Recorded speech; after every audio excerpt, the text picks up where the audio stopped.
So today I'll be doing a video discussing the origins of the devil fruit revealed and why we are going to get revealed to the origins of the strongest fruit in One Piece known as the devil fruit. Now, we know that the origins of the devil fruit, they have been kept a secret ever since the beginning of the series, despite being such a prominent role in the story. We know that a lot of top tier characters do use devil fruits, and our main character does use devil fruits, but we know that devil fruits, they are said to be the fruits of the sea devil, the air quote sea devils, and basically we don't know who this sea devil is, but I do believe that he will be a huge hint at the origins of the devil fruit. And we already know that devil fruits, they can be reincarnated after death, which is actually a huge thing, because usually when somebody dies with their power, after they eat it, they would take it with them. But it's interesting that the fruit gets reincarnated, kind of like a whole religion thing. I can understand how Oda did that. And we also know that devil fruits, they can be made by man as well. Yes, Dofi, Caesar, Kaido, we know that they all had a hand in making smile fruits, and Dr. Vegapunk, he is famous for making his man-made fruit. But today I'm going to be revealing where the devil fruits came from and their true history.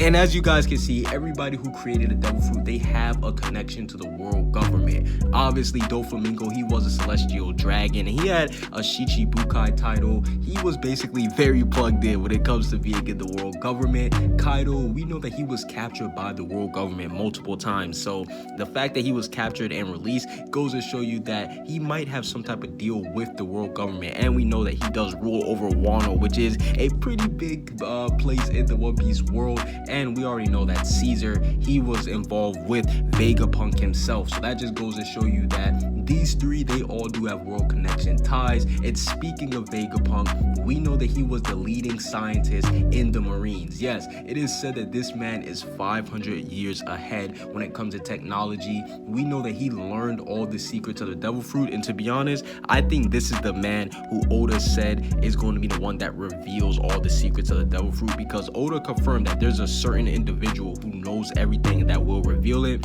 I believe that will be Vegapunk, and the reason why I think that is because this man is so important. He had Sentomaru as his bodyguard. Yes, Kizaru's nephew. He was known as the man who would watch over Vegapunk, so that just goes to show you how important he is to the world government. And we even know that Judge and Vegapunk, they were partners back in the day. Yes, Judge and Vegapunk, they had a little alliance, and we know that the world government, after the whole Judge, Big Mom teaming up situation, or at least the attempt to team up, that's what made the world government sever their ties with Germa. But before then, the fact that Germa was working with a top tier scientist in the world government like Vegapunk is very, very spooky.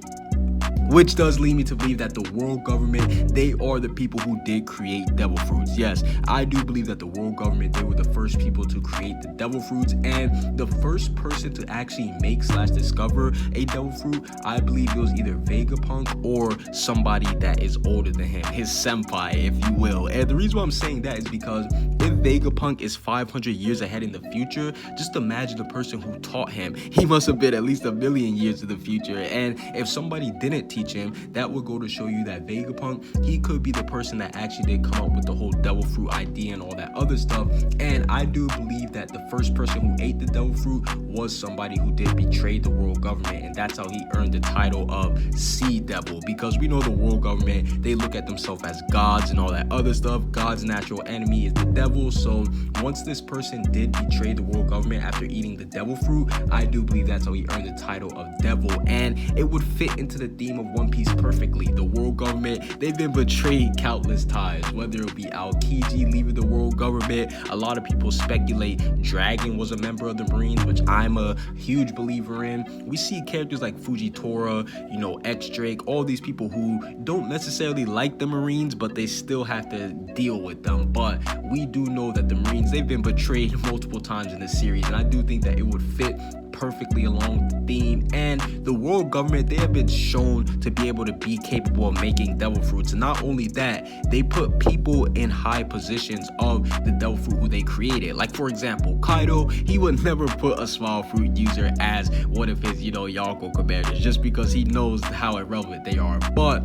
the fact that the world government has CP0 members, Rob Lucci, Kaku that ate their devil fruits that came from them goes to show you that they have the utmost confidence in their devil fruits that come from the world government, which does make me believe that the world government, they actually did create the devil fruits, but due to this rogue person, who I believe also is the creator of the whole D family, due to the person who took the first devil fruit, went rogue, that is how the whole concept of the sea devil and how this one person basically is looked at as the origins of the devil fruit came to be.